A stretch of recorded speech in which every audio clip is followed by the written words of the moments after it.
Gold, trusted gold buyers. మీరు తాకట్టు పెట్టిన బంగారాన్ని విడిపించి ఈ రోజు ఉన్న మార్కెట్ ధరకు కొనబడను.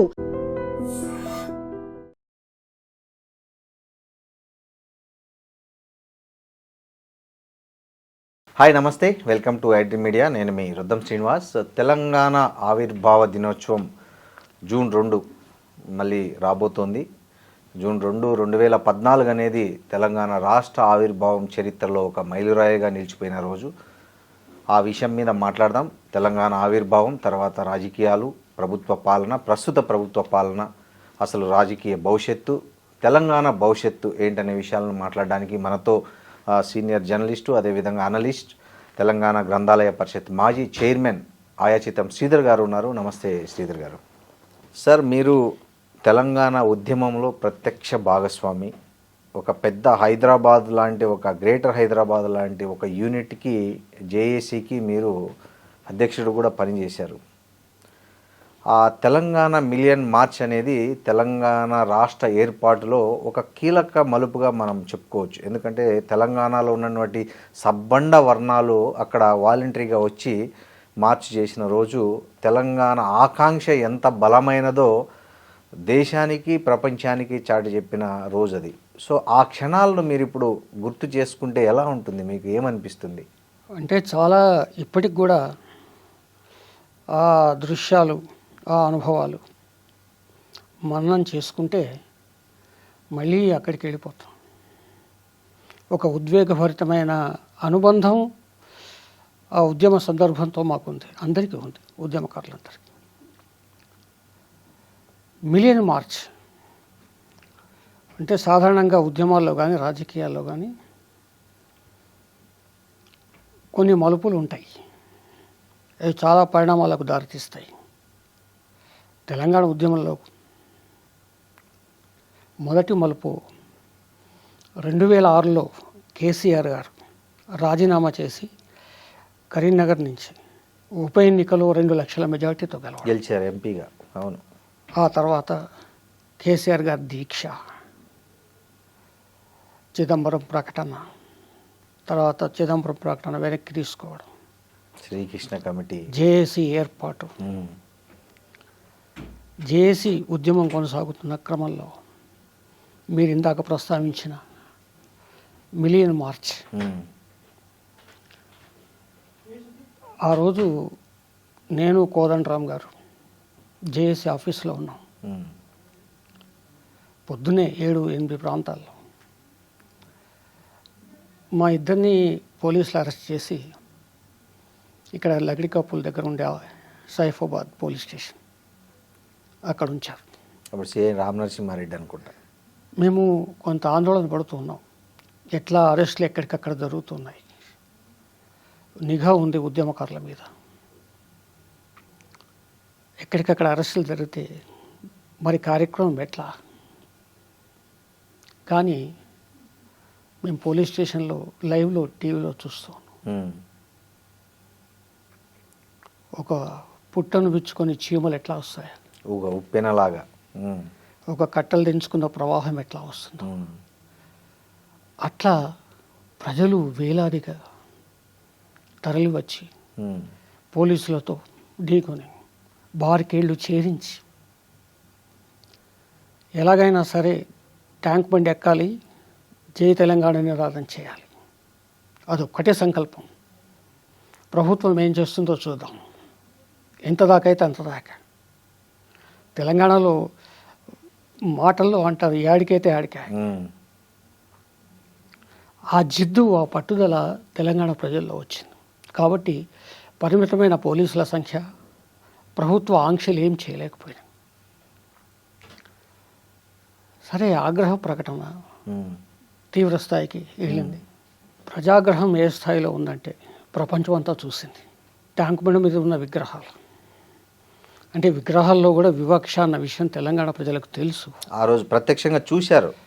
35-36 చేయాలని కూడా చూశారు ఆ రోజు. 36 విగ్రహాల్లో తెలంగాణ వైతాళికులు 7-8 కంటే ఎక్కువ లేవు.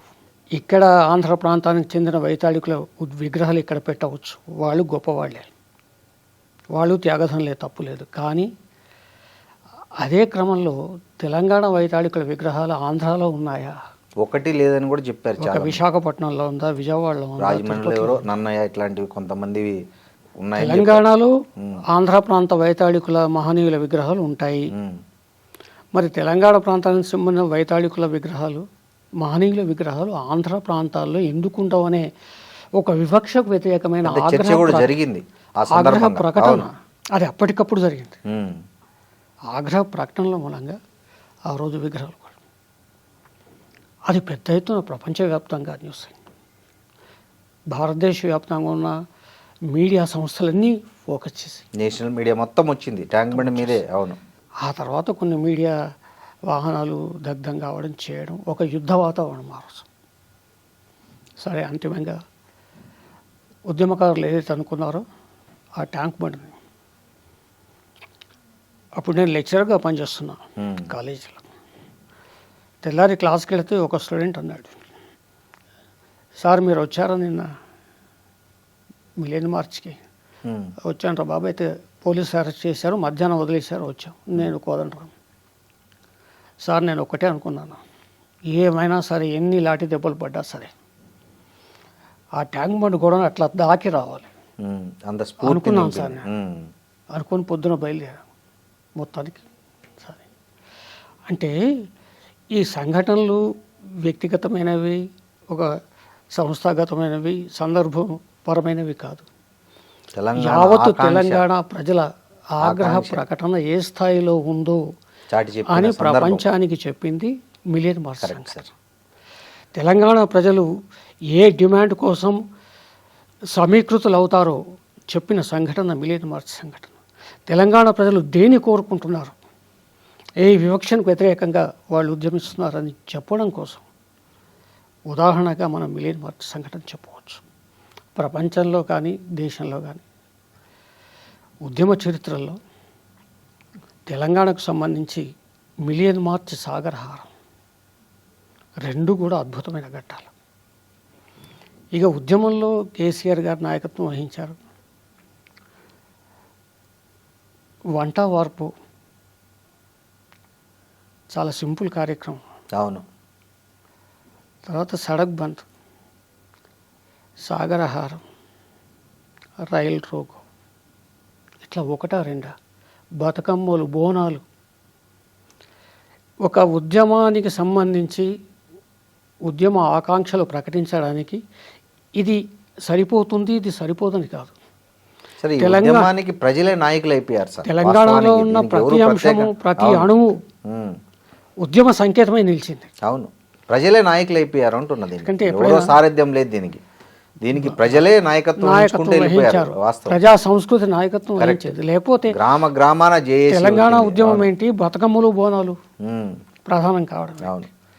అంటే సంస్కృతి, సాహిత్యం, వారసత్వం, వర్తమానం, భవిష్యత్తు, గతం అన్నీ కలబోతగా తెలంగాణ ఉద్యమం తెలంగాణ ప్రజలను ఒక్క తాటి మీదకి తెచ్చింది. కేవలం తెలంగాణ ప్రజలు ఇక్కడున్న ప్రజలనే కాదు, ప్రపంచంలో ఎక్కడున్నా సరే తెలంగాణ భూమిపుత్రుడు. అన్ని చోట్ల, అన్ని దేశాల్లో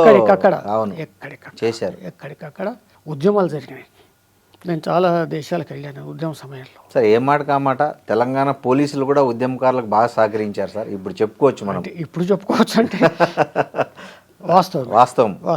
తెలంగాణ పోలీసులు చాలా సహకరించారు. వాస్తవం. ఉద్యోగుల మీద కేసులు పెట్టే విషయంలో, విద్యార్థుల మీద కేసులు పెట్టే విషయంలో. అంటే తెలంగాణ పోలీసులు కూడా వివక్షను ఎదుర్కొన్న వాళ్ళే కదా. ఎదుర్కొన్న వాళ్ళు కూడా బలంగా కోరుకుంటున్న వాళ్ళు ప్రత్యేక రాష్ట్రం కావాలి. వివక్షను ఎదుర్కొన్న వాళ్ళే. ఒక తెలంగాణ పోలీసు అయితే జై తెలంగాణ నినాదం చేసిన సందర్భం కూడా మనం చూసాం. అవును, వాస్తవం. జై తెలంగాణ చేశారు అంటే వాళ్ళలో. అవును, రాజీనామాలు చేశారు. వాళ్ళ నియమ నిబంధనలు అడ్డొస్తాయి కానీ వాళ్ళల్లో కూడా గూడు కట్టుకొని ఉంది తెలంగాణ భావజాలం, తెలంగాణ భావోద్వేగం. మీరు అన్నది వాస్తవమే. తెలంగాణ పోలీసులు వీలైనంత వరకు సాయం చేశారు, సహకరించారు. కరెక్ట్. ఇప్పుడు మేమంతా హైదరాబాద్లో ధర్నాలు అరెస్ట్ అయితే బండారు దత్తాత్రేయ గారు, నాయన నరసింహారెడ్డి గారు ఇలాంటి మేమంతా కూడా అరెస్ట్ అయితే మమ్మల్ని అక్కడ గోషామహల్లో పెట్టేవాళ్ళు. స్టేడియంలో ఎక్కువగా అక్కడే ఉన్నాం. ఆ గోషామహల్లో స్టేడియంలో పెట్టేంత వరకే పోలీసులాగా వ్యవహరించేవాళ్ళు. కానీ అక్కడికి వెళ్ళిన తర్వాత మాత్రం తెలంగాణ పోలీసులు అక్కడ ఎస్ఐఓ సిఐ తెలంగాణ వాళ్ళు ఉంటారు. మంచి భోజనం పెట్టి, సార్ మీకు మంచినీళ్ళు కావాలా, ఇది మా డ్యూటీ, అవును. మీరు అపార్థం చేసుకోవద్దు, మిమ్మల్ని సాయంత్రం వదిలేస్తామని చెప్పేవాళ్ళు. అటువంటి సందర్భాలు చాలా ఉన్నాయి, చాలా ఉన్నాయి. క్రూరంగా అట్లా బిహేవ్ చేసింది లేదు. క్రూరంగా బిహేవ్ చేయలేదు. చేయాలనుకున్న వాళ్లను తెలంగాణ ఉద్యమం ఎదురెడ్డి ఢీకొంది, వాళ్ళని కట్టేసింది. ఎట్లా అంటే ఆ రోజు పోలీసులు లాఠీ జరిపించిన సందర్భాలు ఉన్నాయి. ఇప్పుడు కాల్పుల దాకా పోలే. అదృష్టం ఏంటంటే 69 ఉద్యమం కాల్పుల దాకా వెళ్ళింది, కానీ కాల్పుల ఉద్దేశమే శాంతియుతంగా సాధించాలి తెలంగాణ. అయితే ఒకటి ఏంటంటే రోషయ్య గారికి కిరణ్ కుమార్ రెడ్డి గారికి తేడా నేను స్వయంగా చూసాను. ఓకే. రోషయ్య గారు ఒక గాంధేయవాది, సాత్వికుడు. అవును. సరే, ఆయన కాంగ్రెస్ పార్టీ విధి విధానాలు ఎట్లా ఉంటే అట్లా నడుచుకున్న వ్యక్తి, అధిష్టానానికి విధేయుడైన వ్యక్తి. అందులో మనం తప్పట్టాల్సిన పర్లేదు. కానీ ఆయన ఉద్యమం పట్ల ఉక్కుపాదం మోపలే, సాఫ్ట్గానే బిహేవ్ చేశారు. అందుకే మార్చాల్సి వచ్చింది ఆయన అధిష్టానం. అయితే ఆంధ్ర లాబీ మరి ఏ ఒత్తిడి తెచ్చిందో అధిష్టానం మీద, కానీ ఆయన మార్చారు. ఇక కిరణ్ కుమార్ రెడ్డి గారు అట్లా కాదు, ఆయన ఉక్కుపాదం మోపే ప్రయత్నం చేశారు. సాగరహారం కిరణ్ కుమార్ రెడ్డి గారి అప్పటికే ఆయన ముఖ్యమంత్రి. సాగరహారాన్ని కాకుండా చేయాలని విశ్వ ప్రయత్నం చేశారు. మేము భయపడ్డాం. సాగరహారం ప్రభుత్వం అణిచివేయాలని చూస్తున్నది, మరి ప్రజలేమో సమయాత్తమే వస్తూ ఉన్నారు. ఏదైనా అనుకోనిది జరిగితే కాల్పుల దాకా వెళ్ళింది. పరిస్థితి ఏమిటి? చాలా కొంత ఇబ్బంది పడ్డాం, భయపడ్డాం. అయితే అక్కడ హరీష్ రావు గారు, కేటీఆర్ గారు, వీళ్ళంతా, పద్మారావు గారు, హైదరాబాద్ బాధ్యులు, నాయన నరసింహారెడ్డి గారు, పెద్దలంతా కొంత ఎక్కడికక్కడ సమన్వయం చేసి ఏం జరగకుండా చూశారు. అప్పటికీ కోదండరామ్ గారు మేము విరమించే సమస్య లేదు, ప్రకటించేంత వరకని ఉంటే అప్పుడు పెద్ద వర్షం కురుస్తుంది. అవును. అక్కడక్కడ టీయర్ గ్యాసులు వగైరాలు మొదలైనవి. ఆ తర్వాత ఎక్కడికక్కడ వెళ్ళిపోయారు. సాగరహారం విషయంలో ఒకవేళ ఉద్యమకారులు కొంత సంయమనం పాటించకుండా మిలియన్ మార్చ్ లాగా ఢీకొని ఎదుర్కొని ఉంటే మాత్రం మరి ఆ రోజు ఏం జరిగేదో. కేశవరావు గారి మీద దాడి జరిగింది మిలియన్ మార్చ్లోనా సాగరహారం? మిలియన్ మార్చ్లో ఆయన మీద దాడి జరిగింది. ఆయన ఏదో సాయంత్రం పూట పెద్ద మనిషి వచ్చారు. అవును. ఏదో అనుకున్న సంఘటన జరిగింది. సరే, కొంతమంది ఎందుకంటే ఆగ్రహవేశాలు, అప్పటికే విగ్రహాలు కూల్చేస్తారు. అవును. ఆగ్రహవేశాలు, ఒక మాబ్ సైకాలజీ మనం పట్టలేము సందర్భం వచ్చినప్పుడు. అది ఎవరి చేతుల్లో లేదు. మీరు ఇప్పుడు సాగరహారం అంటున్నారు కాబట్టి సాగరహారం అణిచివేయడానికి విశ్వ ప్రయత్నం చేశారు. అప్పుడు హోంమంత్రి సబితా ఇంద్రారెడ్డి గారు, అవును, ఆమె భర్త ఇంద్రారెడ్డి గారు ఒకప్పుడు తెలంగాణ పార్టీ పెట్టిన వ్యక్తి. అవును. తెలంగాణ పార్టీ కోసం జిల్లాలన్నీ తిరిగారు ఆయన. వాళ్ళ ఇంట్లో తెలంగాణ వాదం ఉంది, తెలంగాణ అభిమానం, ఉద్వేగాలు ఉన్నాయి. వాళ్ళిద్దరికీ జరిగిన సంభాషణలు కిరణ్ కుమార్ రెడ్డి గారికి, సబితా ఇంద్రారెడ్డి గారు, ఈమె తెలంగాణ పక్షం వహించింది. అంటే ఎందుకు చెప్తున్నానంటే తెలంగాణ భూమిపుత్రుడు ఎక్కడున్నా సరే వాడు తెలంగాణ వాదమే వినిపిస్తాడు ఏదో ఒక రకంగా.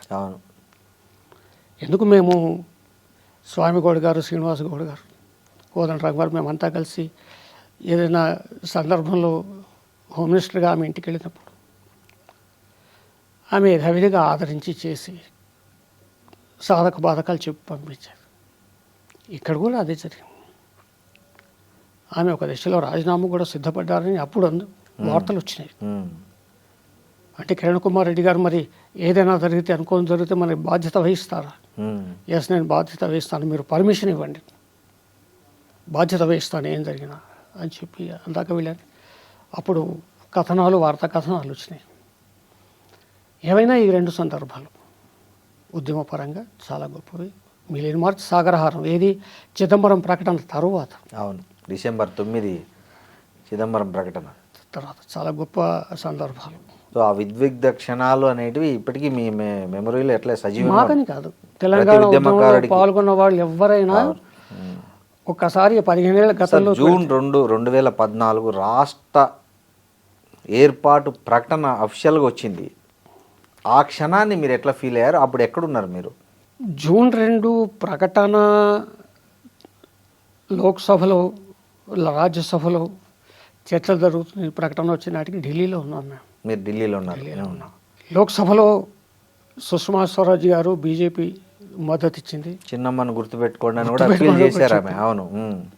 సరే కాంగ్రెస్. ఆ తర్వాత లగడపాటి రాజగోపాల్ కొంత న్యూసెన్స్ క్రియేట్ చేశారు. ఆ పెప్పర్ స్ప్రే ఐడియా ఉంటుంది. అవును, ఆ రోజు పెప్పర్ స్ప్రే చల్లే ప్రయత్నం చేశారు స్పీకర్ మీద మీరా కుమార్ మీద.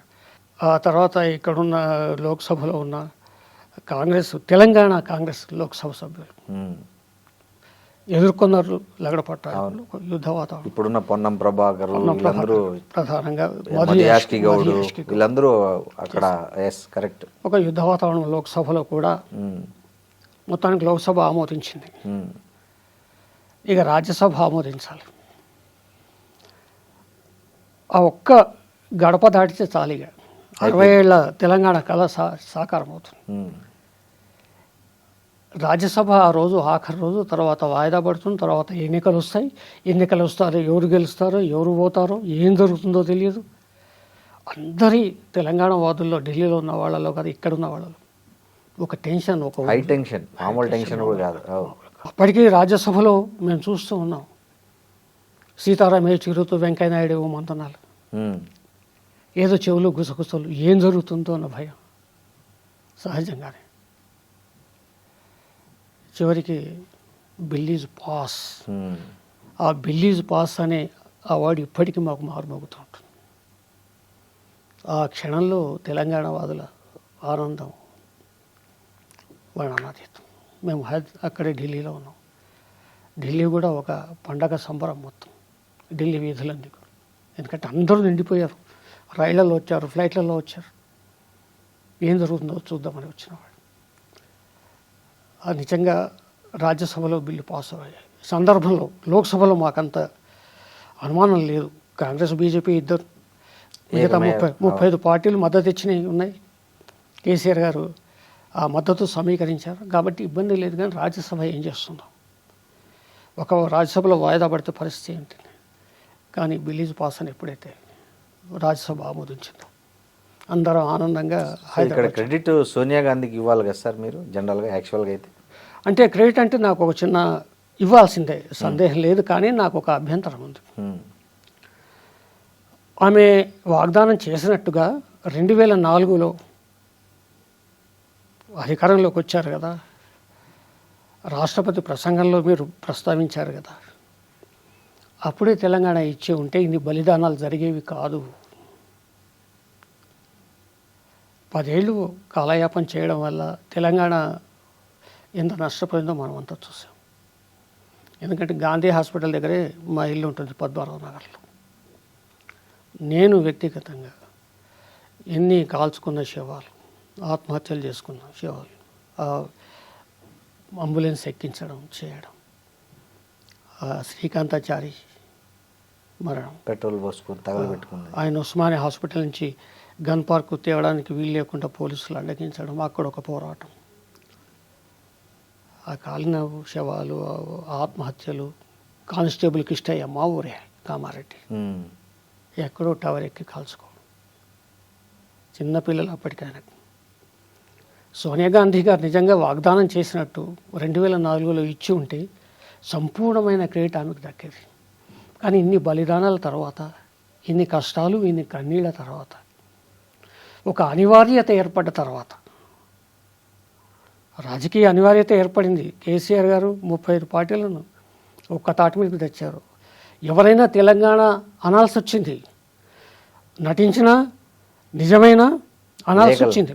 తెలుగుదేశం పార్టీ లేఖ రాయాల్సి వచ్చింది. అనివార్యత ఏర్పడ్డ తర్వాత, ఇన్ని బలిదానాలు జరిగిన తర్వాత, తెలంగాణ ఇన్ని కష్టాలు నష్టాలు ఎదుర్కొన్న తర్వాత ఇచ్చి ఉండొచ్చు కాక. కానీ అగ్ర తాంబూలం ఏదైతే ఉంటుందో అది తెలంగాణ ప్రజలు సోనియమ్మకి ఇవ్వలేదు కాబట్టే బీఆర్ఎస్ అధికారంలో 2014లో తెలంగాణ ఇచ్చింది మేమన్నా తెచ్చిన తెలంగాణ వాళ్ళకు- ప్రజలు తిరస్కరించారు. అవును. కారణం ఏంటంటే ఇచ్చిన వాళ్ళు ఇచ్చి పద్ధతిగా ఉంటే బాగుండదు. కానీ అంత నష్టం జరిగిన తర్వాత ఇచ్చారు కాబట్టి తెలంగాణ ప్రజలు ఆ నిర్ణయం తీసుకున్నారు. సార్, తెలంగాణలో 10 ఏళ్ల బీఆర్ఎస్ పాలనను మీరు చూశారు, ఉద్యమకారుడిగా, మేధావిగా, ఒక జర్నలిస్టుగా. ఆ 10 ఏళ్ల పాలనలో ప్లస్లు మైనస్లు చెప్పాల్సి వస్తే ఏం చెప్తారు మీరు? అంటే 10 ఏళ్ల పాలనలో పరిపాలన అంటే మైనస్లు లేకుండా ఉండాయంటే అది నమ్మశక్యం కాదు. ప్రపంచంలో ఏ ప్రభుత్వమైనా సరే ఇది అదేం కాదు. అవును. దానికి 1,00,000 కారణాలు ఉంటాయి. సబ్ ఠీక్ హై అని ఏ ప్రభుత్వం ఉండదు, ఉమ్. అది ఒప్పుకోవాల్సిందే. అయితే కేసీఆర్ గారు ఎదుర్కొన్న సవాళ్ళు ప్రధానంగా 2014లో జూన్ 2 ఏర్పడ్డ తర్వాత, రాష్ట్రం ఏర్పడ్డాక ఆయన ముఖ్యమంత్రి ప్రధానంగా ముందుకొచ్చిన విభజన సమస్యలు. అవును.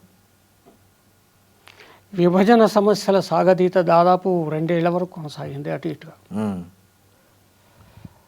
విభజన సమస్యలు కొంత గట్టెక్కిన తర్వాత అవి ఇప్పటికీ ఉన్నాయనుకోండి, అవును. ఇంకా కొన్ని అరాకొర మిగిలి ఉన్నాయి, ఇంకా నీళ్ల పంచాయతీ తేరలేదు. విభజన సమస్యల తర్వాత కేసీఆర్ గారు కొన్ని అంశాలను ప్రధానంగా ఎంచుకున్నారు. ప్రధానంగా ఏంటంటే దీనికన్నా కరెంటు కావాలి. పవర్ ఇష్యూను చాలా ఫస్ట్ కేసీఆర్ గారు టేకప్ చేసింది అవును. పవర్. కరెక్ట్. పరిశ్రమలకైనా వ్యవసాయానికైనా తీగల మీద రాష్ట్రం ఏర్పడితే చంద్రబాబు నాయుడు బట్టలు ఆరేసుకోవాలనే కామెంట్స్ విన్న పరిస్థితుల్లో అవును రాష్ట్రాన్ని 24/7 పవర్గా మార్చి దాన్ని సమర్థవంతంగా ఎదుర్కొన్న ఘనత అయితే ఎందుకంటే ఉంది. తెలంగాణ సమాజంలో ఒక చేదు అనుభవం ఉంది. చంద్రబాబు నాయుడు గారు ముఖ్యమంత్రిగా ఉన్నప్పుడు ఈ కరెంటు కష్టాలు ఏకరువు పెట్టడానికే రైతులు హైదరాబాద్కు వచ్చారు. బషీర్బాగ్ కాల్పులు జరిగినాయి, చనిపోయారు పాపం అంత తెలంగాణ బిడ్డలే. కాబట్టి కొంత కరెంటు కష్టాలు తీర్చాలి. కేవలం పరిశ్రమలకు అభివృద్ధికనే కాదు, వ్యవసాయానికి కూడా కరెంట్ అవసరం. ఎందుకంటే మనంతా బోర్ల వ్యవసాయం కావాలి. ఆ బోర్ల వ్యవసాయం సరిగ్గా లేక, కరెంట్ లేక ఎన్ని ఆత్మహత్యలు జరిగినాయి. ఆ రాత్రిపూట పగటిపూట రైతులు పోలేక, వెనక్కి రాలేక, ఎప్పుడు కరెంట్ వస్తుందో తెలియక పాము కొట్టి తేలు కుట్టి చనిపోయిన వాళ్ళు, ట్రాన్స్ఫార్మర్ల దగ్గర పవర్ షాక్తో కాబట్టి కేసీఆర్ గారు ప్రధానంగా కరెంటు స్వీకరించి దాన్ని ఒక దారిలోకి తెచ్చారు. ఈ కరెంటు తర్వాత ఇక మిగతా పరిశ్రమలు, నీళ్లు, ఏకగవాక్షం, మళ్ళీ తాగునీరు, మిషన్ భగీరథ, తర్వాత మిషన్ కాకతీయ. ఆయన కరెంటు తర్వాత చేపట్టిన ప్రధానమైనది మిషన్ కాకతీయ. సమాంతరంగా మిగతా ప్రాజెక్టులు రూపకల్పన అవంతా జరుగుతుంది సమాంతరంగా. ఒక విజనరీ దృక్పథం. అంటే ఎప్పుడైనా కానీ పాలకుడికి ఒక విజన్ ఉండాలి. ఒక 10 ఏళ్ల ముందు, ఒక 20 ఏళ్లకు, 30 ఏళ్లకు, 50 ఏళ్లకు ఆలోచించాలి.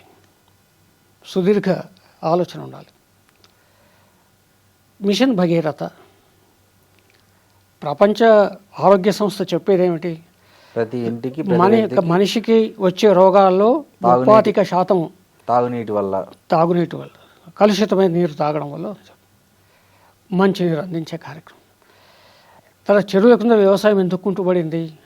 పూడిక తీయకపోవడం. గంగాళాల్లాగా కేసీఆర్ గారు చెప్పింది, గంగాళాలుగా ఉండే చెరువులు తాంబాళాల్లాగా మారిపోయింది. తాంబాళం అంటే ప్లేట్.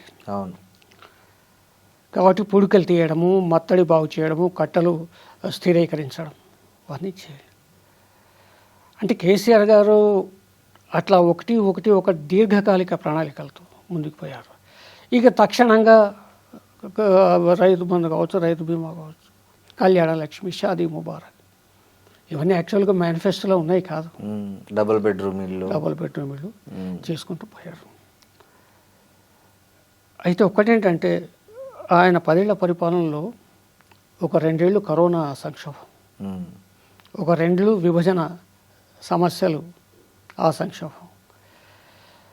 మొదటి టర్మ్లో అయితే ఆయన ప్రభుత్వాన్ని పడగొట్టాలనే ప్రయత్నాలు మనం చూసాం ఓటుకున్నట్టు. అంటే జస్ట్ 63 ఏముంది, ఒక 4 అటు ఇటు అయితే ఇప్పుడు మైనార్టీల పడి ఆ ప్రయత్నాలు తర్వాత కేంద్రం సహకరించకపోవడం, ఇన్ని అవరోధాలు అధిగమించి ఆయన ప్రభుత్వాన్ని కేసీఆర్ పాలనలో నెగిటివ్స్ చెప్పాలంటే ఏం చెప్తారు సార్ మీరు? అంటే ఇది చేసి ఉండకపోతే బాగుండు, ఇది ఇలా చేస్తుంటే బాగుండు అనాలంటే ఏం చెప్తారు? ఒకటి రెండు ఎగ్జాంపుల్ చెప్పండి. అంటే కేసీఆర్ పాలనలో నెగిటివ్స్ చెప్పాలంటే ఒక పరిపాలనలో రొటీన్గా వచ్చేవి ఏమైనా ఉంటాయి తప్ప, ఒక ఉద్యోగులకు జీతాల ఆలస్యాలు, లేకుంటే ఇంకేదో ఒక సంక్షేమ పథకం, ఆర్టీసీ కార్మికులను సమ్మెను సరిగా డీల్ చేయకపోవడం ఇలాంటివన్నీ జరుగుతుంది. తర్వాత ఈ కాళేశ్వరం ఇట్లాంటి మిషన్ ఇవన్నీ అప్పుల కుప్పగా రాష్ట్రాన్ని మార్చారనే అపవాదు కూడా ఆయన మీద ఉంది. ఐ మీన్ ధనిక రాష్ట్రంగా ఏర్పడిన తెలంగాణను అప్పుల కుప్పగా చేసిన క్రెడిట్ కూడా ఆయనకే ఇస్తారు అనేది ప్రతిపక్షాలు ఇప్పటికీ మాట్లాడుతుంటే, అంటే ఊరికే బట్టకాల్చి మీదేయడం అనే ఒక సామెత ఉంది. అప్పుల కుప్ప ఆయన ఒక 3 లక్షల చిల్లర కోట్లు అప్పు చేశారు. చేసిన అప్పుకు మీకు కనిపిస్తున్నాయి, నిర్మాణాలు కనిపిస్తున్నాయి, రోడ్లు కనిపిస్తున్నాయి, ఫ్లైఓవర్లు కనిపిస్తున్నాయి, ఒక కలెక్టరేట్ బిల్డింగ్లు కనిపిస్తున్నాయి, స్కూల్ బిల్డింగ్లు కనిపిస్తున్నాయి, కాళేశ్వరం ప్రాజెక్టు కనిపిస్తుంది. అభివృద్ధి జరిగింది. అభివృద్ధితో పాటే అవినీతి కూడా భారీగా జరిగింది. అభివృద్ధి చేసిన దాంట్లో సందేహం లేదు, కానీ అభివృద్ధి మాటున జరిగిన అవినీతి ఎక్కువ జరిగింది, దానివల్లే ఎక్కువ అప్పులు చేయాల్సి వచ్చింది అనేది మీరు కూడా చాలా విని ఉంటారు చాలామంది అనడానికి. ఇప్పుడు రాజకీయాల్లో అనడం సులువే, అది పెద్ద సమస్య కాదు, కానీ స్థిరపరచాలి, నిరూపించగలగాలి. అవినీతి ఆరోపణలు, పెద్ద పెద్ద కుంభకోణాలు మనం కాంగ్రెస్ హయాంలో చూసాం. ఆదర్శ కుంభకోణం కానీ, వ్యాపం కుంభకోణం కానీ, తర్వాత ఇంకా కామన్వెల్త్ కుంభకోణం, 1000 కోట్ల కుంభకోణాలు జరిగింది. ఏది ఎక్కడా తెలియదు 10 ఏళ్లలో. 2G స్పెక్ట్రమ్ ఎక్కడ ఏ మంత్రి అయినా కానీ ఇక చాలా ఉన్నాయి, అది ఇంత చిట్టా ఉంటుంది. జనరల్గా ఏంటంటే రాజకీయాల్లో అలా ఒకటి వదిలేస్తూ ఉంటారు. అంత అవినీతి, అభివృద్ధి జరగలేదు, అంతా శూన్యం అని మాట్లాడుతుంటారు. కానీ ఈరోజు వరకు ఆయన ప్రభుత్వం అయిపోయి 2.5 ఏళ్ళు అవుతుంది కదా, మరి ఏది ఎక్కడ ఆనాటి ప్రభుత్వ పరిపాలనకు సంబంధించిన ఆరోపణలు ఎదుర్కొని ఎవరు కేసులు ఎదుర్కొంటున్నారు, ఎవరు జైళ్ళ పాలయ్యారు, ఎవరు బెయిల్ మీద ఉన్నారు చెప్పాలి కదా. ఏమీ లేదు. ఒకటేంటంటే ప్రాక్టీస్లో పోయినప్పుడు, ఆ కార్యాచరణకు పోయినప్పుడు తప్పనిసరిగా లోటుపాట్లు జరుగుతాయి, జరగవని చెప్పలేము. సార్, 10 ఏళ్ల బీఆర్ఎస్ పాలన, 2.5 ఏళ్ల కాంగ్రెస్ రేవంత్ రెడ్డి పాలన బేరీజ్ వేస్తే మీరు ఏం చెప్తారు? ఎవరికి ఎన్ని మార్కులు వేస్తారు? అంటే మార్కులు ప్రజలేస్తారు, మనం కాదు. అంటే మీరు ఒక ఉద్యమకారుడిగా నా అసెస్మెంట్ ప్రకారం మార్కులు ఫైనల్గా వేయాల్సిన అధికారం ప్రజలకే ఉంది, అది ఎవరికి లేదు. కేసీఆర్ గారి అభివృద్ధి కళ్ళకు కనిపించింది. ఏదైనా మీరు ఉదాహరణకు చూడండి, హైదరాబాద్ 4 దిక్కుల 4 మెగా హాస్పిటల్స్ కేసీఆర్ గారు ప్రారంభించారు. ఈ రేపు సనత్ నగర్ టిమ్స్ రేవంత్ రెడ్డి గారు ఓపెన్ చేస్తారు, ఇవాళ రేపు. ముహూర్తం ఖరారైందో కాలేదు. అది రేవంత్ రెడ్డి గారు ప్రభుత్వం ఖాతాలో వేసుకుంటే కాదు కదా. అట్లే ఉద్యోగాలు ఈయన ఖాతాలో వేసుకోవడం, నిర్మాణాలు ఈయన ఖాతాలో వేసుకోవడం, అభివృద్ధి ఈయన ఖాతాలో వేసుకోవడం తప్ప ఇంతవరకు రేవంత్ రెడ్డి గారు ప్రభుత్వం వచ్చిన తర్వాత 2.5 ఏళ్లలో ఒక మెగా ప్రాజెక్టు చేపట్టి పూర్తి చేసింది ఎక్కడ? మీరు కేసీఆర్ గారి హయాంలో ప్రారంభించిన పక్కన పెట్టండి, మీకు మీరుగా రూపకల్పన చేసి ప్రారంభించి ముగించింది ఎక్కడ? మీకు విభజన సమస్య లేవు, గట్టు తగాదాలు లేవు, కరోనా లేదు, ఏ లేవు. 2.5 ఏళ్ళు సుఖంగా హాయిగా పరిపాలించే రాష్ట్రాన్ని అప్పులు కుప్పగా మార్చేశారు. చేయడానికి ఏం లేదు, బొచ్చే తప్ప అన్నారుగా సీఎం స్వయంగా. అంటే అందుకే అంటున్నాను, రాజకీయ ప్రకటనలు వేరు, వాస్తవాలు వేరు. ఒక శ్వేతపత్రం ప్రకటించండి. మీరు 3 లక్షల కోట్ల పైచీలకు అప్పులు చేశారు కదా, మీరు చేసి ఏమి ఇచ్చారో చెప్పండి. ఇప్పుడు ఎవరికి తోచింది అర్రాసుపాటలాగా ఒకళ్ళు 3 లక్షల కోట్ల అవినీతి అంటారు, 7 లక్షలు అంటారు, 10 లక్షలు అంటారు, అంత అప్పు చేశారు, ఇంత అప్పు చేశారు. కేసీఆర్ గారు ఎంత అప్పు చేశారు, ఆయన హయాంలో జరిగిన అభివృద్ధి సంక్షేమం ఏంటి, శ్వేతపత్రం విడుదల చేయండి. రేవంత్ రెడ్డి గారు ఎంత అప్పు చేశారు, ఆయన హయాంలో జరిగిన అభివృద్ధి సంక్షేమం చేయండి, తెలిసిపోతుంది. ఎప్పుడైనా కానీ కొత్త ప్రాజెక్టు మనం ఇల్లు కట్టుకుంటేనే కొంత అప్పు తెచ్చుకుంటాం. అవును. ఇంట్లో పెళ్ళి అయితే అప్పు తెచ్చుకుంటాం. తెలంగాణ అప్పుడే ప్రారంభించింది జీవితాన్ని, బతుకు ప్రారంభించింది 2014 జూన్ 2 తర్వాత. అయినా కాళేశ్వరం అప్పుగా చేయకుండా అవుతుందా? మిగతా ప్రాజెక్టు దాదాపు 27 ప్రాజెక్టులు. కానీ ఆయన 2034 వరకు నేనే ముఖ్యమంత్రి అని చెప్తున్నాడు కదా సార్ గంటపదంగా. ఎవరు ముఖ్యమంత్రి అని నిర్ణయించేది ప్రజలు. అవును. సాధారణంగా కాంగ్రెస్ పార్టీలో సంప్రదాయం ఏంటంటే ఏ ముఖ్యమంత్రి కూడా నేనే ముఖ్యమంత్రిని అని చెప్పుకోరు. అవును. ఈవెన్ రాజశేఖర రెడ్డి గారు కూడా చెప్పుకోలే, ఎవ్వరూ చెప్పుకోరు. డైరెక్ట్ క్వశ్చన్ అడిగితే కూడా రాజశేఖర రెడ్డి గారిని అది నా చేతుల్లో లేదు, అధిష్టానం అని అన్నారు ఆయన. రేవంత్ రెడ్డి గారు మొన్న ఒక కాంక్లేవ్ లో నేనే 2034 వరకు సీఎంను అన్నారు. కాంగ్రెస్ ముఖ్యమంత్రులు ఎక్కడైనా ఏ రాష్ట్రంలోనైనా అధిష్టానం అంటారు. అవును. ఇప్పుడు కర్ణాటకలో కూడా సిద్ధరామయ్యని మార్చేస్తున్నారు. ఇందిరాగాంధీ గారు ఉన్నప్పుడు, తర్వాత రాజీవ్ గాంధీ గారు ఉన్నప్పుడు, తర్వాత రాహుల్ గాంధీ గారు ఉన్నప్పుడు వాళ్ళ దయా దాక్షిణ్యాల మీద ఆధారపడి ఉంటుంది. వాళ్ళు ఎట్లా అంటే అట్లా అంటారు. అంత కాకపోతే ఏదో ప్రజలు ఎట్లా అంటే అట్లా అంటారు. అవును. ప్రజల మీదకి వదిలేస్తారు. ప్రజలు ఎన్నుకుంటే అవుతాం దాని. ఈయన ఏది కాకుండా నేనే ముఖ్యమంత్రిని 34 వరకు అంటే ఆయన ఒక రకంగా అధిష్టానాన్ని బేఖాతరు చేశారేమని నాకు అనిపిస్తుంది. లేకుంటే ఆ మాట అనాలి, ఏమో నేను నా ప్రయత్నం చేస్తున్నా, కష్టపడుతున్నా, బాధ్యతలు అప్పగించారు, ప్రజలు ఏం మార్కులు వేస్తారో చూడాలి, ఆ పైన అధిష్టానం ఏం నిర్ణయం తీసుకుంటుందో చూడాలి అనాలి. యాక్చువల్గా ఆ మాట అనలేదు. సరికదా ఆయన 34 వరకు నేనే అన్నాడంటే అర్థం ఏంటంటే ఆయన అధిష్టానాన్ని పెద్దగా పట్టించుకునే స్థితిలో లేడు. కారణం ఏమిటి అంటే అసలు బయట వస్తున్న వార్తలు, ఇప్పుడు ఈ ఇతర విపక్షాలు చేస్తున్న ఆరోపణలు బట్టి అసలు కాంగ్రెస్ని నడుపుతున్నదే అక్కడ సిద్ధరామయ్య, ఇక్కడ రేవంత్ రెడ్డి, ఇతరత్ర మార్గాల్లో. అందుకని వీళ్ళ మీద ఆధారపడ్డ పరిస్థితి ఉంది. కాబట్టి అధిష్టానం కూడా వీళ్ళ మాటలను ఏమీ అనలేని పరిస్థితి ఉంది.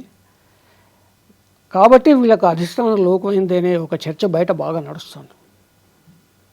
ఇప్పుడు సిద్ధరామయ్య గారిని మార్చే రంగం ఏదో సిద్ధమైంది ఆల్మోస్ట్. ఇంకా అతను సరే ఏం జరుగుతుందో ఏర్పాట్లు జరుగుతున్నాయి ఈ రోజు వరకు, ఇప్పటి వరకు చూడాలి. అందిన వార్తలు అయితే ఒకవేళ శివకుమార్ కనుక ముఖ్యమంత్రి అయితే, ఇంతకాలం కాంగ్రెస్ ఒక పద్ధతి పాటిస్తూ వచ్చింది. 5 ఏళ్ళు ఉన్నారు సీఎంలుగా. అంతకు ముందులాగా ఇందిరాగాంధీ గారి టైంలో మూడో కృష్ణులు అది పోయింది. ఈ సోనియా గాంధీ, రాహుల్ గాంధీ నాయకత్వంలో ఈ 5 ఏళ్ళు కంటిన్యూ చేయడం అనేది ఒకటి వచ్చింది రాజశేఖర రెడ్డి గారి దగ్గర నుంచి. ఇప్పుడు మనం చూసాము. అవును. 78 చెన్నారెడ్డి, 80కి వచ్చేసరికి అంజయ్య, తర్వాత భవనం వెంకట్రామ్, కోట్ల విజయభాస్కర్ రెడ్డి, తర్వాత మళ్ళా చెన్నారెడ్డి, అవును, మళ్ళీ తర్వాత భాస్కర్ మధ్యలో ఎంకరేజ్ చేశారు. తర్వాత పివి నరసింహారావు గారు, అంతకుముందు కాసు బ్రహ్మానందరెడ్డి. ఇట్లా ఈ షఫలింగ్లు కాంగ్రెస్లో ఇందిరాగాంధీ గారి టైంలో చాలా ఉండేవి. అందుకే సీల్డ్ కవర్ పాలిటిక్స్ అంటారు. సీల్డ్ కవర్ సీఎం అనేవాళ్ళు చాలా. సీల్డ్ కవర్లో ఎవరి పేరు ఉంటే వాళ్ళు సీఎం. అవును. భవనం వెంకట్రామ్ గారు ఆయన ఎమ్మెల్సీ అన్న విషయం కూడా తెలియదు, ఎమ్మెల్యే అనుకుని సీల్డ్ కవర్లో చేశారు. అవును. ఆయన ముఖ్యమంత్రి అయిపోయారు చాలా స్వల్పకాలం. అవును. అది పక్కన పెట్టి ఎందుకో రాహుల్ గాంధీ, సోనియా గాంధీ గారు ఈ మధ్య కాలంలో ముఖ్యమంత్రులు మార్చట్లేదు. ఇవాళ కర్ణాటకలో అదే కనుక జరిగితే, శివకుమార్ గారు ముఖ్యమంత్రి అయితే తప్పనిసరిగా ఇక్కడ కూడా పెను మార్పులు వస్తాయి. తెలంగాణ వాదుల్లో ఒక అభిప్రాయం ఉంది, వ్యవహారం ముఖ్యమంత్రులు ఎవరు. అవును. అది మనం అంగీకరించాల్సిందే. ప్రజలు శాసనసభ్యులు ఎన్నుకుంటారు కానీ ముఖ్యమంత్రి అనేది పార్టీ అంతర్గత వ్యవహారం. కానీ తెలంగాణ వాదుల్లో ఒక అభిప్రాయం ఉంది. ఒక పొన్నం ప్రభాకర్, ఒక మధు యాష్కి, ఒక కోమటిరెడ్డి వెంకటరెడ్డి, ఆయన దీక్ష చేశాడు, రాజీనామా చేసి మంత్రి. అవును. ఇలాంటి వాళ్ళు ముఖ్యమంత్రులు అయితే బాగుండేదేమో. అంటే కట్టర్ కాంగ్రెస్ వాదులు, కాంగ్రెస్ వాదులు కాదు. అవును. వీళ్ళు తెలంగాణ వాదులు కూడా. కరెక్ట్. ఉత్తమ్ కుమార్ రెడ్డి. వీళ్ళు కాకుండా ఉద్యమకారుల మీద తుపాకీ ఎక్కుపెట్టిన. అంటే నాకు తెలిసిన ఒక సమాచారం ఏంటంటే పొన్నం ప్రభాకర్ గారు అయితే కాళ్ళు పట్టుకున్నారంట ప్రణబ్ ముఖర్జీని. అంటే అప్పట్లో యాజ్ ఏ ఎంపీగా, ఇవ్వండి సార్ మా తెలంగాణ పిల్లగాళ్ళు చనిపోతున్నారు, మీకు దండం పెడతాను, ఆయన లిటరల్గా ఆయన కాళ్ళ మీద పడ్డారని చెప్తారు. మీలాంటి అక్కడ సాక్షి. అలాంటి కరుడుగట్టిన కాంగ్రెస్ తెలంగాణ వాదులు మీరు చెప్తున్న లోక్సభలో. అవును. లగడపాటి రాజగోపాలను అడ్డుకున్నదే పొన్నం ప్రభాకర్. అవును. వాళ్ళ మీద చాలా మంచి అభిప్రాయం ఉంది. అలాంటి వాళ్ళు సీఎంగా ఉంటే ఈ డౌట్ వచ్చేది కాదు చాలా మందికి. అవును. కానీ కొంత బాధపడుతున్నారు తెలంగాణ ప్రజలు. ఇదేంటి తెలంగాణ మీద తుపాకీ ఎక్కుపెట్టిన వాళ్ళు. పోనీ ఆయన కట్టర్ కాంగ్రెస్ వాది అంటే అది కాదు, సోనియా గాంధీని తిట్టిన సందర్భం ఉంది.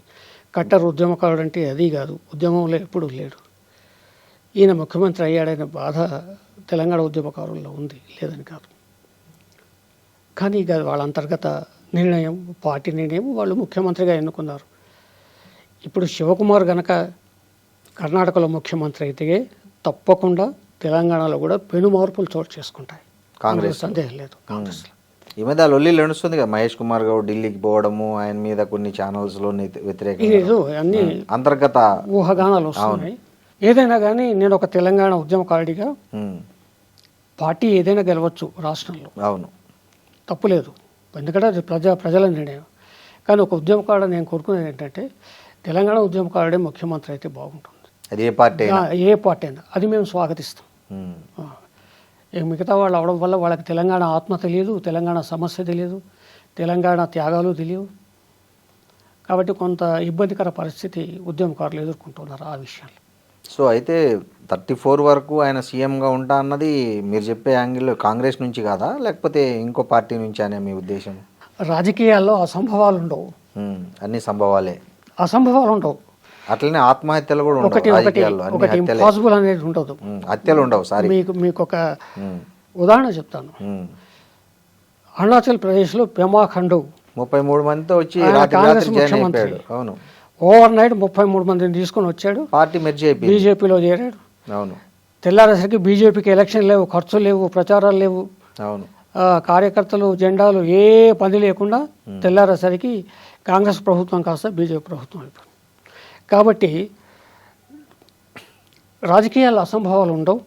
మోరోవర్ ఏంటంటే రేవంత్ రెడ్డి గారు ఆయన బహిరంగంగానే చెప్పుకున్నారు. ఆయన ఇప్పుడు కళలో కూడా నేను కాంగ్రెస్సే అని చెప్పలేప్పుడు ఆయన చెప్పినట్టు మీ మీడియానే కథనాలు ప్రచురించాయి చాలా. నా స్కూల్ బీజేపీ, నా కాలేజీ టీడీపీ, నా ఉద్యోగం కాంగ్రెస్. అది సరదాగానే చెప్పి ఉండవచ్చు, కానీ దాంట్లో వాస్తవం చాలా ఉంది. ఆయన బ్రాటప్ మూలాలు ఎక్కడివి అంటే తప్పనిసరిగా. అందుకే మీరు గమనించండి, తెలంగాణలో ఇప్పుడున్న సినేరియో, ఇప్పుడున్న రాజకీయ దృశ్యం మీరు గమనించండి. దేశవ్యాప్తంగా కాంగ్రెస్ బీజేపీలు బద్ధశత్రువులు. అక్కడ రాహుల్ గాంధీ రోజు పోరాటం చేస్తూనే ఉన్నాడు, తిప్పలు పడుతున్నాడు. కానీ రాష్ట్రంలో మీరు గమనించండి, ఇంతవరకు కాంగ్రెస్ పరిపాలనా వైఫల్యాల మీద బీజేపీ ఒక పెద్ద కార్యక్రమం ఎక్కడ చేపట్టలేదు. ఇంతవరకు తెలంగాణ రాష్ట్రానికి రావాల్సిన వాటా హక్కు, జాతీయ హోదా, పాలమూరు రంగారెడ్డి కానీ దేనికైనా కానీ కోసం రేవంత్ రెడ్డి ఒక పెద్ద పోరాటం ఎక్కడ చేయలేదు. లేఖలు రాసినట్లున్నారు ప్రధాని, మెమోరాండాలు ఇవ్వడాలు, విజ్ఞప్తులు చేయడాలు, అది ఓకే, అది ఎవరైనా చేస్తారు. సీరియస్ అజిటేషన్ లేదంటారు మీరు. కేసీఆర్ కదా వచ్చి ధర్నా చేసినప్పుడు అజిటేషన్ లేదు, ఉండాలి. ఎందుకంటే మీ వాయిస్ దేశానికి తెలియాలి, దేశ ప్రజలకు తెలియాలి, తెలంగాణ ప్రజలకు తెలియాలి. అక్కడ పైన ఉన్న వాళ్ళ సింహాసనం కంపించాలి, లేకుంటే సాధ్యం కాదు కదా. ఆయనే ఈయన రమ్మంటున్నారు కదా ఆయన దారిలోకి.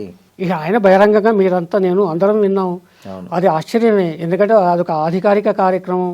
అక్కడ లక్ష్యాలను చేరుకోవాలంటే నా మార్గంలో రా, అది బీజేపీకి చెందిన ప్రధానమంత్రి, కాంగ్రెస్ చెందిన ముఖ్యమంత్రి ఆయన ఆహ్వానించాడు. ఈయన అక్కడే ఖండించలేదు, కాదు అనలేదు. అంటే ఈయన ఉద్దేశంలో అభివృద్ధి నేను కోరుకున్న, అంటే ఆయన మోడీ గారు గుజరాత్ని ఎలా అభివృద్ధి చేశారు, ఈయన తెలంగాణను ఆ తరహాలో అభివృద్ధి చేయాలనుకుంటున్నారు. నువ్వు తెలంగాణను అట్లా డెవలప్ చేయాలనుకుంటే నేను అనుసరించిన మార్గాన్ని అనుసరించని చెప్పే ప్రయత్నం అని బీజేపీ వాళ్ళు దాన్ని. బీజేపీలో ఒక గుణాత్మక మార్పు చోటు చేసుకుంది. వాజ్పేయి, అద్వానీ వరకు, అవును, ఒక శ్యామ్ ప్రసాద్ ముఖర్జీ నుంచి మొదలుకుంటే బీజేపీలో ఒక పదవికి చేరుకోవాలంటే వాడు కట్టర్ ఆర్ఎస్ఎస్ సంఘ్ పరివార్ నుంచి వచ్చి ఉండాలి. అవును, వేరే వాళ్ళకి ఆస్కారం ఉండేది కాదు ఒక పదవి, ఒక బాధ్యత ఇవ్వాలంటే. కానీ ఇప్పుడు మీరు గమనించండి, ఒక 6 రాష్ట్రాల ముఖ్యమంత్రులు పార్టీ ఫిరాయించిన వాళ్ళు బీజేపీ ముఖ్యమంత్రులుగా ఉన్నారు. కరెక్ట్. మీరు అందాకెందుకు ఇవాళ బెంగాల్ ముఖ్యమంత్రి పార్టీ ఫిరాయించి వచ్చిన వాళ్ళు, సువేంద్ అస్సాం అధికారి ముఖ్యమంత్రి పార్టీ ఫిరాయించి, ప్యూర్లీ టీఎంసీ నుంచి వచ్చిన వాళ్ళు. ఇదే మోడీ గారు ఆయన పెద్ద అవినీతి పరుడు, 10 లక్షలు లంచం తీసుకుంటూ జోబిలో పెట్టుకున్నది అందరూ మీరు టీవీలో చూశారని ఆయన మీద ఒక పెద్ద పబ్లిక్ స్పీచ్ ఇచ్చిన వ్యక్తి ఇవాళ BJP chief minister west Bengal. అందుకని ఇక కేంద్ర మంత్రులు, ఎంపీలు, ఎమ్మెల్యేలకు లెక్కలేదు పార్టీ ఫిరాయించిన వాళ్ళకి కూడా. ఇవాళ మీరు ఎంపీలు గమనించండి, ఇక్కడ తెలంగాణ ఎంపీలు ఎంతమంది ఉన్నారు కట్టర్ బీజేపీ? పారిశ్రామికవేత్తలు, వివిధ పార్టీల నుంచి వచ్చిన వాళ్ళు. మీరు కట్టర్ బీజేపీ అంటే నాకు తెలిసి, నాకున్న రాజకీయ పరిజ్ఞానం మేరకు కిషన్ రెడ్డి గారు, బండి సంజయ్ గారు, అంతే. వీళ్ళిద్దరు లక్ష్మణ్ గారు, లక్ష్మణ్ రాజ్యసభ, ఆఫ్ కోర్స్ రాజ్యసభ. మిగతా 6 ఎక్కడి నుంచి వచ్చారు? ఒకప్పుడు ఇది ఉండేది కాదు. అవును. కాబట్టి బీజేపీ దృష్టిలో ఇవాళ అధికారం కైవసం చేసుకోవడం తప్ప సిద్ధాంతాలు, అధికారం కైవసం చేసుకునే క్రమంలో అంటూ ఏమీ లేదు. సో ఆ ఫార్ములాలో మీరు చెప్పినట్టు రేవంత్ రెడ్డి గారు నెక్స్ట్ పార్టీ ఫిరాయిస్తారనే మీ ఉద్దేశం ఏంటి? ఉద్దేశం అంటే ఒకటండి, ఆయన BJP, ABP, BJP Sangh Parivar, ABP కూడా. ఆ తర్వాత ఆయన టీఆర్ఎస్తో తిరిగినట్టు కొంతకాలం, తర్వాత టీడీపీకి వచ్చాడు, ఇండిపెండెంట్గా ఆయన గెలిచారు, ఎమ్మెల్యేగా, ఎమ్మెల్సీగా, అది జడ్పీటీసీ. ఆ తర్వాత టీడీపీకి వచ్చారు, ఆ తర్వాత కాంగ్రెస్కి వచ్చారు. కాబట్టి పార్టీ ఫిరాయించని వాళ్ళ విషయంలో అక్కడే కట్టుబడి ఉంటే ఎవరికి అనుమానాలు రావు. కానీ వాళ్ళ ప్రజల్లో అనుమానాలు ఎందుకు వస్తున్నాయో మీరు ప్రస్తావించారు. కారణం ఏంటంటే ఆ నిబద్ధత అనేది, రాజకీయ నిబద్ధత అనేది కనిపించకపోతే తప్పనిసరిగా అనుమానం వస్తుంది. కొందరు ఉన్నారు జీవితకాలం కమిట్ అయి ఉన్నారు. అవును. కొందరు పార్టీ మారారు, ఒక సిద్ధాంత ప్రాతిపదిక మీద మారారు. ఇప్పుడు కేసీఆర్ గారు కూడా కాంగ్రెస్ అది రిజైన్ చేశారు, టీడీపీ నుంచి టీడీపీకి రిజైన్ చేశారు. చంద్రబాబు నాయుడు గారు ఉన్నప్పుడు డిప్యూటీ స్పీకర్గా రిజైన్ చేశారు. రిజైన్ చేయడానికి కారణం ఏమిటి? తెలంగాణ వాదం, తెలంగాణ కోసం, బషీర్బాగ్ కాల్పులు, మంత్రి పదవి ఇవ్వాలని కూడా అంటారు కొంతమంది. అవన్నీ ఆరోపణలు అండి. డిప్యూటీ స్పీకర్ కూడా క్యాబినెట్ హోదా ఉన్నది. అట్లాంటి ఆయన మంత్రి పదవులు కోరుకుంటే ఆయన ఏకంగా కేంద్ర క్యాబినెట్లోకి ఉన్న తర్వాత కూడా దాన్ని రాజీనామా ఎందుకు చేస్తారు చెప్పండి? రాజీనామా చేసి ఎంపీగా మళ్ళీ పోటీ చేసి. కేసీఆర్ గారు పదవుల కోసం రాజీపడే మనిషి కాడు. దానికి ఒకటే ఉదాహరణ, కేంద్రంలో షిప్పింగ్ శాఖ ఇస్తా అన్న ఆయనకు వచ్చేది ఉన్నా కూడా సోనియమ్మకు ఇచ్చేసమ్మా మీరు ఎవరికైనా ఇచ్చుకోండి, మాకు తెలంగాణ కావాలి, నాకు ఇది కావాలి, ఆయన పోర్ట్ఫోలియో లేకుండా ఉన్నారు. ఫస్ట్ టర్మ్లో ఏమో బొగ్గు శాఖ మంత్రిగా చేశారు. తర్వాత మరి అదే వదులుకున్నారు ఆయన ఎన్నికైనా 2 ఏళ్ళకే. ఆయన అదేం కాదు, ఒకటి రాజకీయ ఆరోపణలు ఎన్నైనా చేస్తారు, అది విషయం ఒక కార్యాచరణ మనకు చెప్తూ ఉంటుంది. సో ఇంత ఒక వాదం కోసం కాకుండా ఈయన పార్టీలు మారాడు అవకాశాల కోసం అంటారు మీరు? అంటే ఆ జనంలో అనుమానించడానికి ఆస్కారం. ఇప్పుడు ఉత్తమ్ కుమార్ రెడ్డి, తర్వాత కోమటిరెడ్డి వెంకటరెడ్డి, పొన్నం ప్రభాకర్, వీళ్ళ విషయంలో ఆలోచన ఉంటుంది. ఎందుకంటే వీళ్ళు కష్టాల్లో ఉన్నప్పుడు కూడా కాంగ్రెస్తోనే ఉన్నారు. ఒకటేనండి, నాకు ఇప్పటికీ ఆశ్చర్యకరమైన సంఘటన ఒకటి మీకు గుర్తు చేస్తాను. చెప్పండి. రేవంత్ రెడ్డి గారు తెలుగుదేశం పార్టీకి రాజీనామా చేయడానికి ఆయన అమరావతి పోయాడు. ఎందుకంటే పార్టీ పెద్ద చంద్రబాబు నాయుడు గారు ఆయనకు చెప్పి రావాలి. ఎప్పుడైనా ఒక పార్టీ ఫిరాయించి వెళ్తూ ఉంటే సాధారణంగా వెళ్ళిపోతున్న వ్యక్తి వైపు పార్టీ అధిష్టానం చూడదు. కానీ ఈయన చంద్రబాబు నాయుడు గారి దగ్గరికి వెళ్ళడం, ఆయన ఆదరించడం, భోజనం పెట్టడం, సాగనంపడం, ఈ దృశ్యం మాత్రం ఒక్కడే చూశారు. పార్టీల నుంచి వెళ్ళిపోతే వెళ్ళిపోని అంటారు, వెళ్ళిపోయినా అని వెళ్ళిపోయిన వాళ్ళు చెప్తారు. కానీ అయ్యా నేను వెళ్ళిపోతున్నా అంటే ఓహో వెళ్ళిపోతున్నావు అని చెప్పేసి మొత్తం అన్ని వాయినాలు ఇచ్చేసి సగౌరవంగా సాగనంపడం అనేది నేను అక్కడే చూశాను. అది అర్థం కాలేదు. ఇంతవరకు మీరు గమనించండి, చంద్రబాబు నాయుడు తెలంగాణ వ్యతిరేకి, తెలంగాణకు ఆయన చాలా అన్యాయం చేశారన్న భావన తెలంగాణ ప్రజల్లో ఉంది కాబట్టే 2009లో చంద్రబాబు నాయుడు తిరస్కరించినట్టే టీఆర్ఎస్ను కూడా తిరస్కరించారు. ఆ తర్వాత 2018లో అలయన్స్ పెట్టుకుంటే మొత్తంగా. కానీ ఇవాళ వరకు ముఖ్యమంత్రి రేవంత్ రెడ్డి గారు మన నీళ్ళ పంచాయతీ ఉంది 2 మధ్య, మళ్ళా పోయిన మండలాలు కావాలంటున్నారు భద్రాచలం దగ్గర. దాని విషయంలో ఆయన ఉలుకు పలుకోలేదు. ఇప్పుడు అక్కడ బనకచెర్ల పోలవరం ఇష్యూ ఉంది, ఇక్కడ కాళేశ్వరం ఏమో దాన్ని పడవ పెట్టేశారు.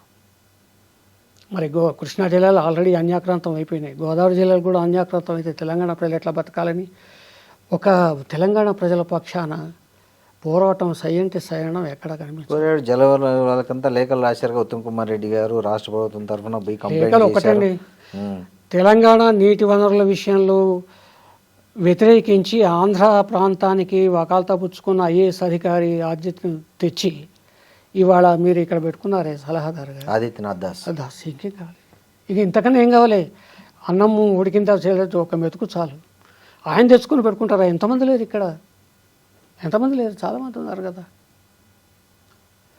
కారణం ఏంటంటే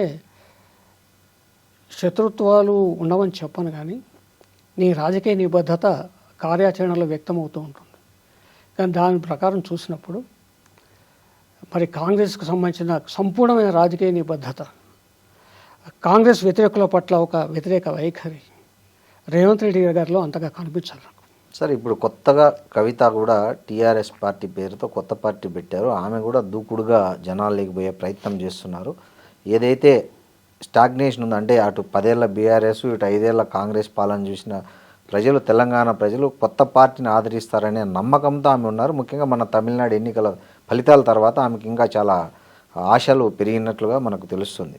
ఎలా ఉండబోతుంది కవిత కొత్త పార్టీ టీఆర్ఎస్? అది కూడా ఏదైతే తెలంగాణ ఉద్యమంతో తెలంగాణ ప్రజలకంతా నోటికి అది ఒక ఊతపదంగా మారిన టీఆర్ఎస్ పేరుని ఆమె పార్టీగా మార్చుకున్న క్రమంలో ఈ ఉద్యమ పార్టీ ఈ ప్రభావము, ఈ టీఆర్ఎస్ అనే పేరు, అది కూడా కల్వకుంట్ల కేసీఆర్ కూతురు పెట్టిన ఒక పార్టీ భవిష్యత్తు ఎలా ఉండబోతుంది? ప్రజలు అమాయకులు కాదు, వాళ్ళను గుర్తుల పేరుతోనో అబ్రివేషన్స్ పేరుతోనో మోసం చేయలేం మనం. అది కూడా కరుడుగట్టిన తెలంగాణ వాది కదా, అయ్యే పని కాదు. ఇందిరాగాంధీ గారు పాత కాంగ్రెస్ నుంచి బయటకు వచ్చిన తర్వాత ఆమె గుర్తు ఆవుదూడ గుర్తు, అంతకుముందు రైతు నాగలి గుర్తు. అవును, రైతు నాగలి అంటే కాడెద్దులు, ఫస్ట్ నాగలి, అవును, ఆవుదూడ గుర్తు. కొత్తగా వచ్చింది ఆవుదూడ గుర్తు, ఇందిరాగాంధీ గారు గెలిచారు. తర్వాత కాంగ్రెస్ మళ్ళీ ఏర్పడింది కొత్తగా, మళ్ళీ వెంగళరావు, బ్రహ్మానంద రెడ్డి వీళ్ళంతా వెళ్ళిపోయిన తర్వాత చెయ్యి గుర్తు వచ్చింది. అక్కడ ప్రజలు ఇందిరాగాంధీకి ఓటేయాలనుకున్నారు, గుర్తుకు కాదు, పేరుకు కాదు. కాంగ్రెస్ కాంగ్రెస్ బి, అసలు ఆల్ఫాబెట్స్ అన్నీ కాంగ్రెస్కు ఉన్నాయి, చీలికలు, రెడ్డి కాంగ్రెస్, దేశ రాజకీయాలు. అయినా సరే నాయకుడు ఎవరో గుర్తించి ఒకటేసారు. ఆ రకంగా చూసుకున్నప్పుడు ఇవాళ తెలంగాణ వాదం, తెలంగాణ పార్టీ, తెలంగాణ కోసం కొట్లాడేవాడు అన్నప్పుడు మీకు కనిపించేది ఒక కేసీఆర్ ఒక్కరే, కవిత కాదు, ఎవ్వరు కాదు అంటారు, ఎవ్వరు కాదు. కాబట్టి కేసీఆర్ గారు రేపు ఈ పార్టీ మార్చి ఇంకో బీఆర్ఎస్ పెట్టుకున్నా, ఇంకేది చేసుకున్నా, ఏం చేసుకున్నా కేసీఆర్ గారు ఎక్కడున్నారు, ఆయన గుర్తు ఎక్కడుందో వెతికి ఓట్లేస్తారు తప్ప. మీకు 2008 ఉప ఎన్నికల్లో పెద్ద ఎత్తున పోటీ చేశారు. అవును, ఉప ఎన్నికలు జరిగినాయి, ఒక 16 నియోజకవర్గాలు. టీఆర్ఎస్ రాజీనామా చేసింది, మీకు ఐడియా ఉందా? అవును, ఉంది. అప్పుడున్న మంత్రులుగా సంతోష్ రెడ్డి వీళ్ళందరూ ఉన్నారుగా, అప్పుడు చంద్రశేఖర్ మంత్రులుగా ఉండి మళ్ళీ కాంగ్రెస్ న్యూస్ పేపర్ సైజ్. మరి అప్పటికి చెయ్యి గుర్తు పాపులరే, సైకిల్ గుర్తు పాపులరే, చాలా పెద్ద బ్యాలెట్, సైకిల్ గుర్తు పాపులర్, చెయ్యి గుర్తు పాపులర్. అయినా సరే వెతుకుని కారు గుర్తు ఎక్కడ ఉందని చూసి అక్కడే వేసారు. మరి కారు గుర్తు కంటే ముందు బస్సు గుర్తుండేది, బస్సుకే వేశారు. రైతు నాగలి గుర్తుండేది, రైతు నాగలికే వేశారు. ఇవన్నీ కేసీఆరే కదా. ఎప్పుడైనా కానీ ఒక పార్టీకి సమాంతరంగా అంటే ఈమె ఇంపాక్ట్ ఏ విధంగా ఉండదా, ఏ పార్టీకి నష్టం చేసేది కానీ, ఏ పార్టీని అంటే ఒకటండి ఇంపాక్ట్. మీరు ఇందాక విజయ ప్రస్తావన తెచ్చారు. విజయం చూసినప్పుడు విజయ్ యువకుడు, సినిమా నటుడు, ఆయన పరిచయం అవసరం లేని వ్యక్తి తమిళనాడు. ఈమె పరిచయం కూడా అవసరం లేదు కదా సార్. తెలంగాణ ఉద్యమకారురాలు, బతుకమ్మను అన్నిటికంటే వ్యక్తి, కేసీఆర్ కూతురు, ఆయన ఎంపీగా, ఎమ్మెల్సీగా, ఆయన రాజకీయాల మీద ఇతరత్ర ప్రభావాలకు ఆస్కారం లేదు. మిస్టర్ క్లీన్గా ఆయన ఎంటర్ అయ్యాడు. ఈమె కూడా కొట్టేశారు కదా లిక్కర్ కేసు. అయితే కవిత గారి విషయంలో అట్లా కాదు. ఈమె ఇప్పటికి కూడా కేసీఆర్ గారి కూతురుగానే, ఎందుకంటే కవిత గారితో నేను చాలా దగ్గరగా నేను మెలిగాను, తెలంగాణ జాగృతితో నేను ఉన్నాను. కేసీఆర్ కూతురుగానే ఇప్పటికీ తెలంగాణ ప్రజలు చూస్తారు. అలా చూడని తక్షణం అక్కడేమీ ఉండదు, వాస్తవం చెబుతున్నాం. ఇక రెండవది, పార్టీ పెట్టి రేపు విజయ్లాగా మిగతా వాళ్ళలాగా ఓవర్ నైట్ క్లిక్ అవ్వచ్చు అంటే చాలా పార్టీలు అయినట్లు. ఎన్టీ రామారావు 6 నెలల్లోనే అధికారంలోకి వచ్చారు. అది అసాధ్యమని నేను అన్ను. కానీ కొత్త పార్టీకి ఒక నేపథ్యం, ఒక సామాజిక అవసరం, ఓ ప్రజల ఎదురుచూపులు ఉండాలి. ఇప్పుడు ఆ సందర్భం లేదు. ఆ సందర్భం లేని సందర్భంలోనే ఆ ప్రజల ఎదురుచూపులు కానీ, సమాజం కోరుకోవడం కానీ, వాళ్ళ అవసరాలు కానీ, వాళ్ళు చౌరస్తాలో ఉండి దిక్కులు చూడడం కానీ, ఇవన్నీ జరిగిన సందర్భాల్లో పెట్టిన పార్టీలు నిలదొక్కుతాయి, లేని పార్టీలు పోయింది. దీనికి చిరంజీవి పార్టీ ఉదాహరణ. ఆయన పార్టీ పెట్టిన నాటికి ఆ సమాజం ఎటువైపు వెళ్ళాలనే ఒక సందిగ్ధం లేదు, స్పష్టత ఉంది. ఇవాళ కూడా రాజకీయ స్పష్టత ఉంది. ఇవాళ కాంగ్రెస్ను వ్యతిరేకించాలంటే ఇదిగో బీఆర్ఎస్ ఉంది, ఆ తర్వాత బీజేపీ ఉంది. ఒక శూన్యం లేదు, ఒక ప్రజల తీవ్రమైన వ్యతిరేకత అన్ని పార్టీల మీద లేదు. ఇక కొత్తది కావాల్సిందే. కాబట్టి ఒక కొత్త ఎజెండా, కొత్త సామాజిక సందర్భం లేకుండా పార్టీలు పుట్టుకొస్తే అవి నిలదొక్కుకోలేవు, అయ్యే పని కాదు. సో ఆ ఇంపాక్ట్ ఏమి ఉండదని ఏమీ ఉండకపోవచ్చు. థ్యాంక్ యూ శ్రీధర్ గారు, థ్యాంక్ యూ వెరీ మచ్.